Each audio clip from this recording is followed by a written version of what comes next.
Hi self-healers, happy Thursday. Please don't look at my messy apartment behind me.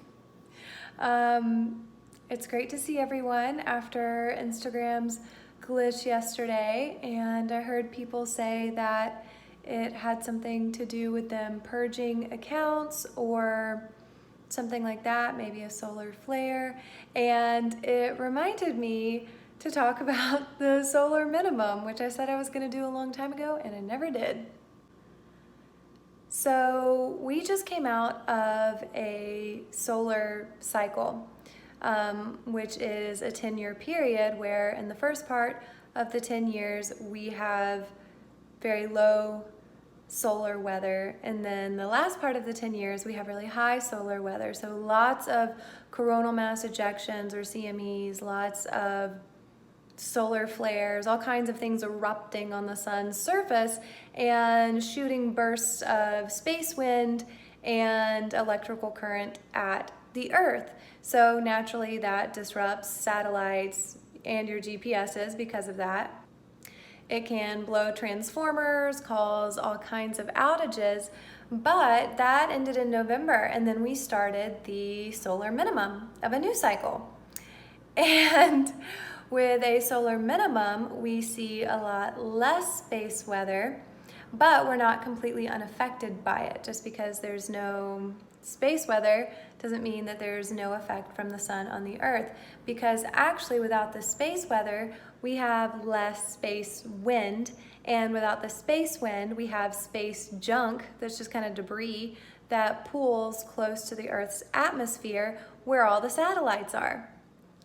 So that too can mess up satellites, and without the solar wind to kind of protect us, there's more radiation making it from the sun to Earth, and Earth's magnetic field has steadily been decreasing for a long time. So now we're at 0.5 Gauss, basically, of magnetism, which is nothing compared to what it used to be. It used to be 30 or 40,000 Gauss.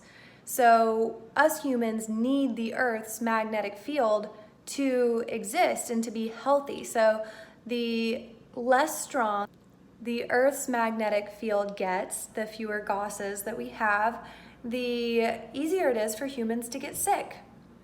Who would have thought? So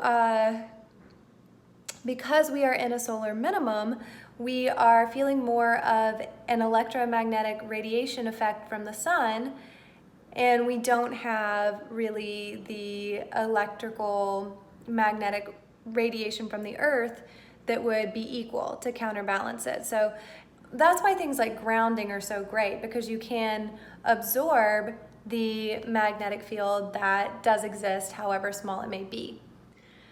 You can also do things like sleep on a north-facing magnet or a negative magnet, a unipolar magnet. And I also mentioned the other day that I was going to talk about why wearing those eyelashes that have the magnet eyeliner that you use to attach them might be a bad idea. Well, that's why. If you have a bipolar magnet, which that would be, on your body all the time, you're really wearing out your response system. So that's what acupuncture uses. It's sort of like the bipolar method, which is fine, but you don't get acupuncture all day, every day. You get it in a therapeutic dose. So bipolar magnets aren't inherently bad. It's just that if you're going to wear them on your eyes all day, every day, it is probably bad. It's probably going to wear your response system out, your fight or flight system, your bioenergetic system. What you want is a unipolar magnet, so it's just north facing, just the negative. So the more negative something is, the more electrons it has. And as humans, we want to be more negatively charged because we want to have more electrons, because electrons equal energy at a cellular level, and that is the basis of bioenergetics. And you can buy a negative only unipolar magnet to sleep on. They come in various strengths. They're very heavy and very expensive. The best of the best one they make for a king size bed is over $3,000 and I think over 300 pounds. And you put it under your mattress. So that's one option. They have some magnets that are the same strength as an MRI. However, those MRIs would be bipolar magnets.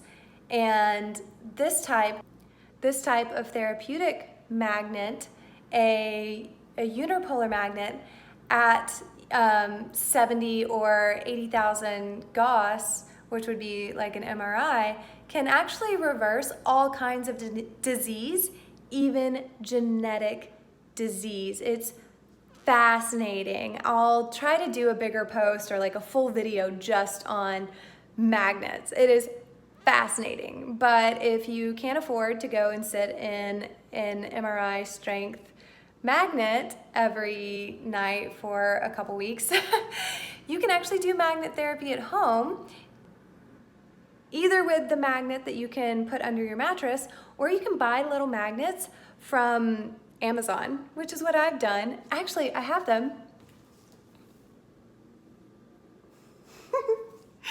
You can see that. I have them on my shoulders because of how I sit at my desk. I'll get muscle spasms and then I'll get neck and shoulder pain, and this takes care of it completely. I've taped 2 quarter-sized unipolar north-facing magnets to my shoulders, and it's like taking Advil, but better because there's no side effects. It's just improving my health. So that's the long and short of it. If you feel more affected by the sun currently, then you are probably more affected by its magnetic field. However, if Instagram is going down or your GPS doesn't work, it may be a solar flare, but it may also be the lack of a solar flare. And it could be the opposite of a solar flare, a coronal hole. So I hope you found this informative, and as always, I am so grateful to be in your orbit. If you want to nerd out on this more or just be in the know when there is solar weather happening, you can actually go to, I think it's spaceweather.com, and sign up for text alerts, which I get because the solar weather affects my Chiari malformation. And even if I'm doing well, sometimes a change in pressure because of the solar weather will actually mess me up still. Also, I want to point out that Elon Musk wants to shoot 4,000 satellites into low orbit around the Earth during a solar minimum where there's already going to be a lot of space debris. So if we have outages and stuff like that, it could actually be coming from SpaceX trying to make us all have 5G. And in case you've heard me talk about this before and mention it as the grand solar minima instead of the solar minimum, that is a period about every 200-300 years where we go through a cooling cycle. So we just went through a warming cycle for the past like 200 to 400 years. I don't remember exactly the date range on that. But the last time we had a grand solar minima was the mini ice age. So the Earth does this. It warms and then it cools and then it warms and then it cools. But it warms for so long that none of us have ever been alive during a cooling period, and we haven't had the technology to measure things the way that we measure them now at a time when the Earth was in a cooling period. So we are due for another cooling period, aka a grand solar minima, which instead of the first part of a 10-year solar cycle being a solar minimum, it would be maybe 2 or 3 decades of a solar minimum. Because if humans contribute greatly to global warming, the cooling that happens will be less than what's expected. If humans are not contributing as much as we think, to global warming, then we will probably have another mini ice age. For the most part,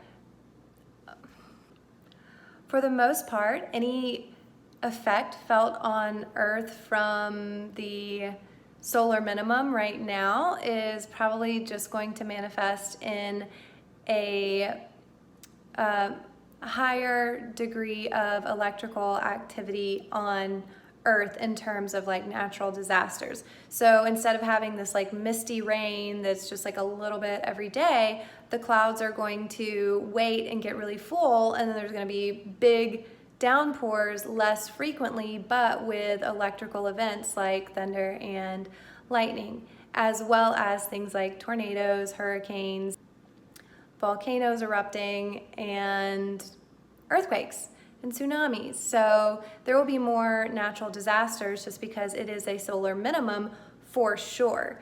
And scientists won't call it a grand solar minima until we are well into this 10-year solar cycle and have not had the increase in coronal mass ejections and solar flares like you would see normally at the end of the 10-year cycle. I hope you guys found this interesting and informative, and I am grateful to be in your orbit.